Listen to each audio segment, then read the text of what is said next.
Hello everyone, welcome to my channel. आज के इस वीडियो में मैं आपको 1.5 साल के बच्चे के लिए अंगरखा कुर्ती बनाना बताऊंगी। तो सबसे पहले मैं ड्रेस के अपर वाले पार्ट की कटिंग करूंगी। तो मेरे पास एक आधा मीटर का एक कपड़े का पीस बचा हुआ था, इसी में से मैं अपर वाले पार्ट की कटिंग कर रही हूँ। तो देखिए, ये कपड़े की लेंथ है यानी कि आधा मीटर कपड़ा है, और ये कपड़े का अर्ज है यानी कि कपड़े की विड्थ है। अब हमें कपड़े को थोड़ा सा इस तरह से विड्थ वाइज यानी कि अर्ज में इसको थोड़ा सा अपने मेजरमेंट के अकॉर्डिंग फोल्ड कर देना है। और यहाँ पे कपड़ा देख सकते हैं, सिर्फ 2 फोल्ड में मैंने रखा हुआ है। अब ये जहाँ तक भी मैंने ये कपड़े को फोल्ड किया है, इतने हिस्से में मैं आपको थोड़ा सा नज़दीक से दिखा देती हूँ। तो सबसे पहले ऊपर से जो कपड़ा टेढ़ा मेढ़ा है, इसको मैं एक सीधी लाइन खींच के बराबर कर ले रही हूँ। अब इस लाइन के ऊपर हमें पहले यहाँ फोल्डेड वाली साइड से अंदर को शोल्डर के लिए निशान लगाना है। तो ये 1.5 साल के बच्चे के लिए है, तो इसका शोल्डर मैं यहाँ पे 4.5 इंच का ले रही हूँ मार्जिन के साथ। अब इस पॉइंट से नीचे को हमें आर्म होल के लिए निशान लगाना है। तो आर्म होल्स भी मैं यहाँ पर 4.5 इंच के रख रही हूँ। तो 4.5 इंच पे निशान लगा के इसको हमें ऊपर शोल्डर वाले पॉइंट पे स्ट्रेट लाइन से ज्वाइन कर देना है। अब यहाँ पर हमें चेस्ट के लिए निशान लगाना है। तो जितनी भी बच्चे की चेस्ट है, आप उसको 4 से डिवाइड कर दीजिए और आधा इंच की लूजिंग ऐड करिए। तो बच्चे की चेस्ट यहाँ पर है, मेरे मेजरमेंट में है 22 इंच की। तो 22 को 4 से डिवाइड किया और आधा इंच की लूजिंग ऐड करी, तो आया 6 इंच। तो यहाँ पे मैंने 6 इंच पे निशान लगाया। अब इस पॉइंट को आर्म होल वाले पॉइंट पे स्ट्रेट लाइन से ज्वाइन कर देना है। इसके बाद ये जो ऊपर लाइन खींची थी, यहाँ से नीचे को हमें टॉप की लेंथ के लिए निशान लगाना है। तो जितनी भी आपको टॉप की लेंथ चाहिए अपर वाले पार्ट की, उससे आधा इंच ज़्यादा लीजिए मार्जिन के लिए। तो मुझे 7.5 इंच की लेंथ चाहिए, तो आधा इंच ज़्यादा मैं यहाँ पर इसलिए 8 इंच पे निशान लगा रही हूँ। अब इस लाइन को हमें स्ट्रेट कर देना है और इसी लाइन के ऊपर अब हम कमर के लिए निशान लगाएंगे। तो कमर के लिए देखिए, जितना हमने ऊपर चेस्ट के लिए निशान लगाया, उससे आधा इंच कम हम यहाँ पे कमर के लिए लेंगे। तो मैंने चेस्ट के लिए 6 इंच पे निशान लगाया था, तो उससे आधा इंच कम मैं यहाँ पे 5.5 इंच पे निशान लगा रही हूँ। अब इसको ऊपर चेस्ट वाले पॉइंट पे स्ट्रेट लाइन से ज्वाइन कर देना है। अब यहाँ पे हमें आर्म होल का कर्व बना लेना है, और इसकी साइड में 1 से 1.5 इंच का मार्जिन ले लेंगे जो सिलाई में दबेगा उसके लिए। तो मार्किंग पूरी हो चुकी है, अब हमें इसकी कटिंग कर लेनी है। सेम मार्किंग के ऊपर ही हम इसकी कटिंग करेंगे। अब हम इसकी नेक विड्थ के लिए निशान लगाएंगे। तो फोल्डेड वाली साइड से अंदर को हमें 2 इंच पे नेक विड्थ के लिए निशान लगाना है। और क्योंकि ये बैक वाला पार्ट है अभी, तो मैं यहाँ पे 1.5 इंच की इसकी बैक नेक की डीपनेस रख रही हूँ। और अब इन दोनों पॉइंट्स को घुमाव देते हुए हमें ज्वाइन कर देना है और फिर इसकी कटिंग कर लेनी है। तो यहाँ पे बैक वाले पार्ट की कटिंग हो गई है। अब फ्रंट वाले पार्ट की कटिंग करनी है। तो उसके लिए देखिए, मैंने यहाँ पे बचा हुआ नीचे से जो बच गया था वो कपड़ा लिया हुआ है, और इसको थोड़ा सा मैं और आगे की तरफ को फोल्ड कर दे रही हूँ। थोड़ा सा कपड़ा एक्स्ट्रा ले लेना है हमें। और अब हमने जो भी बैक वाला पार्ट कट किया था, उसको हमें इसके ऊपर रखना है। यहाँ पर ऊपर से मिलाते हुए हम रखेंगे। और देखिए, यहाँ से मिलाते हुए रखा। अब बैक और फ्रंट दोनों कपड़ों की जो फोल्डेड वाली साइड है, वो एक ही तरफ को होनी चाहिए। अब इस एरिया पे मैं थोड़ा सा आपको नज़दीक से दिखा देती हूँ। तो देखिए, ये जो फ्रंट वाला कपड़ा है, इसमें 2 सवा 2 इंच का कपड़ा मैंने यहाँ पर बैक से एक्स्ट्रा बढ़ा के रखा हुआ है। देखिए, यहाँ पर जो बैक वाला पार्ट है, ये लगभग 2 सवा 2 इंच अंदर की तरफ को मैंने रखा है और फ्रंट पार्ट को बढ़ाया हुआ है। तो इस पर मैं लाइन खींच दूँगी जितना भी कपड़ा एक्स्ट्रा बढ़ाया है। अब ये जो नीचे की तरफ की लाइन है, इसको भी हमें सेम इतने ही बराबर पे, जितना हमने बैक का बनाया है उतने पे ही लाइन खींच देनी है। ऊपर से ये शोल्डर और आर्म होल वाला भी सेम जैसे बैक का है, वैसा ही फ्रंट में भी रहेगा। अब हमें ये बैक वाले पार्ट को हटा देना है। और ये जो हमने 2 सवा 2 इंच पे एक लाइन खींची थी ना, इस लाइन पे हमें ऊपर से लेके नीचे को 4.25 यानी कि 4.25 इंच पे एक निशान लगाना है। और ये जो नेक विड्थ वाला पॉइंट है, इन दोनों पॉइंट्स को हल्का सा इस तरह से नेक लाइन का शेप देते हुए, घुमाव देते हुए ज्वाइन कर देना है। और इस लाइन को बाहर की तरफ को भी इस तरह से ज्वाइन कर देना है। तो ये नेकलाइन के लिए निशान लगा लिया है। अब ये जो नीचे वाली लाइन है, इसको भी हम बाहर को ज्वाइन कर देंगे। अब सेम मार्किंग के ऊपर ही हमें इसकी कटिंग कर लेनी है।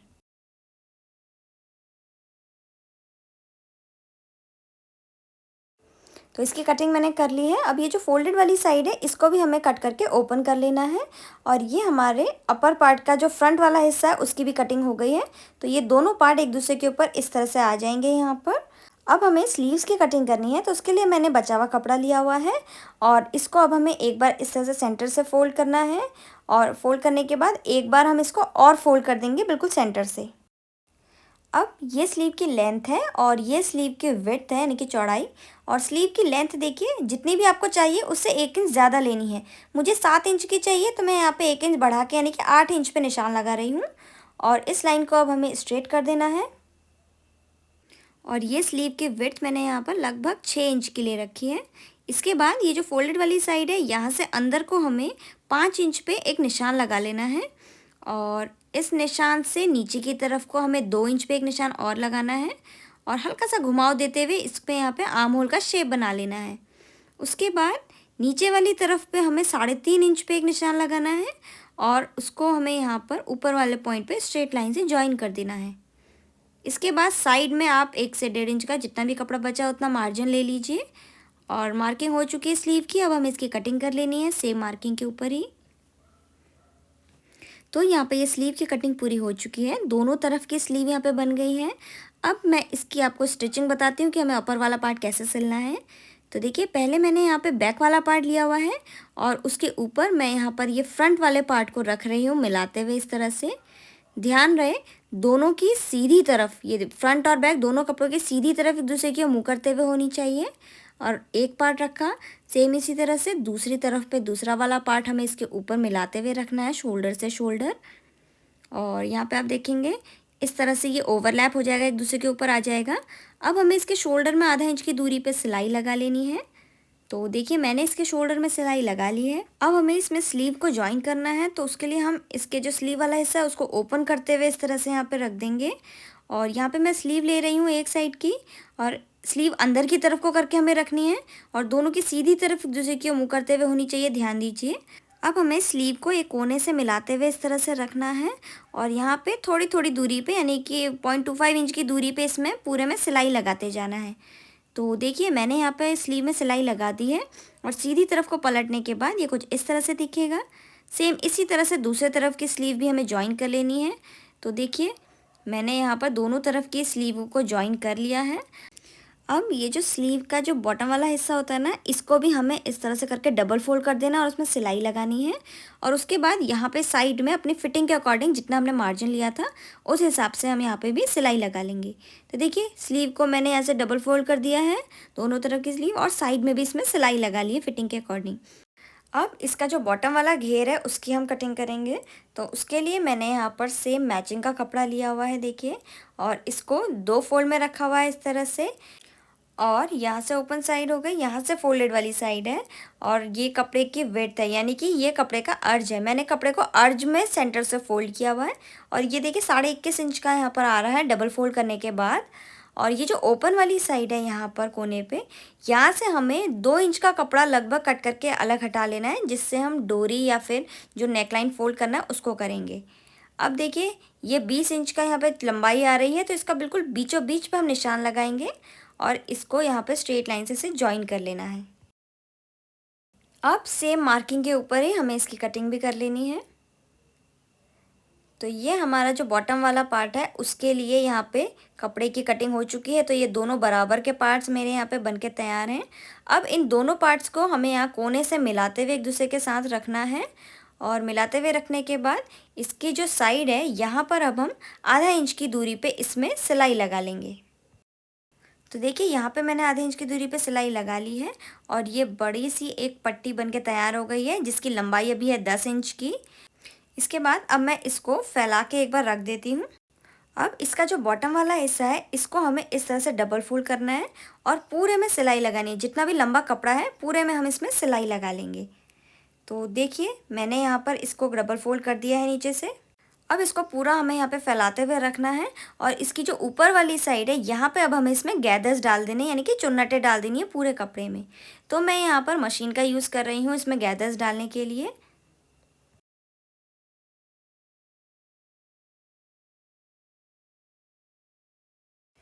तो यहाँ पे आप देख सकते हैं मैंने इसमें पूरे में यहाँ पर गैदर्स डाल दिए हैं। और इसके बाद अब गैदर्स डालने के बाद हमें इसमें जो टॉप वाला पार्ट है उसको अटैच करना है। तो यहाँ पर मैं ये टॉप वाला पार्ट ले रही हूँ और टॉप वाले पार्ट को हमें इस तरह से पहले ओपन करके यहाँ पे रख देना है और ओपन करने के बाद हम इसको मेजर करेंगे। तो देखिए, एक कोने से आप यहाँ पे टॉप वाले पार्ट को रखिए और कमर वाले हिस्से को पूरे को मेजर करके देखिए बराबर आ रहा है। अगर आपका कुछ छोटा बड़ा हो रहा है तो आप ये गैदर्स को खींच के इसको एडजस्ट कर सकते हैं साइड का धागे से। तो मेरे उसमें ये यहाँ पे बिल्कुल बराबर आ रहा है। तो अब मैं इन दोनों को यहाँ पे सिल दूँगी।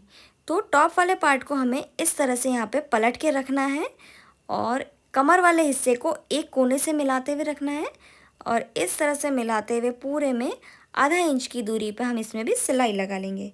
तो इसको सिलना कैसे देखिए, दोनों की सीधी तरफ एक दूसरे के मुँह करते हुए होनी चाहिए, ऐसे करके रखेंगे और फिर इसमें हम सिलाई लगाते जाएंगे।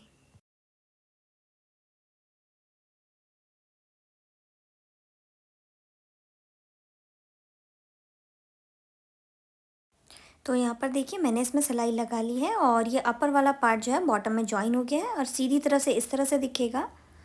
अब हमें इन दोनों को इस तरह से मिलाते हुए रख लेना है। अब इसके बाद ये जो इसके कॉर्नर वाली साइड है, ओपन वाला हिस्सा, यहाँ से हमें इसको डबल फोल्ड करना है दोनों तरफ से इस तरह से। तो इसको डबल फोल्ड करने के लिए मैं यहाँ पे उरे पट्टी ले रही हूँ और ये पट्टी की जो चौड़ाई है वो 1.5 इंच की है। उसके बाद हमें इस पट्टी को यहाँ नीचे बॉटम में कपड़े की सीधी तरफ पे रखते हुए इस तरह से फ्रंट वाले पार्ट में और फ्रंट की नेक लाइन से लेते हुए, बैक वाले पार्ट की नेक लाइन से लेते हुए दूसरी तरफ में नीचे तक हमें इसको उरे पट्टी को लगाना है और फिर उसको डबल फोल्ड कर देना है। तो यहाँ पे आप देख सकते हैं मैंने इसकी जो नेकलाइन है इसमें उरे पट्टी लगा दी है और उसको डबल फोल्ड करके पूरी नेकलाइन में फिनिशिंग दे दी है। यहाँ स्टार्टिंग से लेके अंदर वाले पार्ट तक पूरे में मैंने इसको डबल फोल्ड कर दिया है। अब ये जो राइट हैंड साइड वाला पार्ट है ये ऊपर की तरफ को इस तरह से आएगा और जो अंदर वाला पार्ट है उसमें हम यहाँ पर इसमें हुक और आई बना लेंगे जिससे ये अटक जाएगा और जो बाहर की तरफ वाला पार्ट आया है इसमें अब हम डोरी लगाएंगे। तो मैंने यहाँ पर 4 ये डोरियाँ ली हुई हैं, हैंडमेड डोरियाँ हैं और इसकी लंबाई 10 इंच की लगभग है। तो इसको हमें यहाँ पे लगाना है। तो यहाँ पे ऊपर वाले हिस्से में एक डोरी हम यहाँ पे इस तरह से लगाएंगे और जहाँ पर ये जॉइंट है दोनों और टॉप और बॉटम का, यहाँ पे अब हम एक डोरी लगाएंगे और सेम इसी तरह से बाकी जो 2 डोरियां हैं वो यहाँ पर जो साइड वाला जो जॉइंट है यहाँ पर अब हम लगाएंगे। तो इसकी बिल्कुल सीधाई में होना चाहिए, एक यहाँ पे लगा देंगे डोरी और दूसरा दूसरे कमर वाले हिस्से में लगा देंगे। अब इन चारों डोरियों में मैं यहाँ पे सिलाई लगा के इनको जॉइन कर दूँगी। तो देखिए मैंने यहाँ पर चारों डोरियों को जॉइन कर दिया है और ये ड्रेस बन के तैयार हो गई है।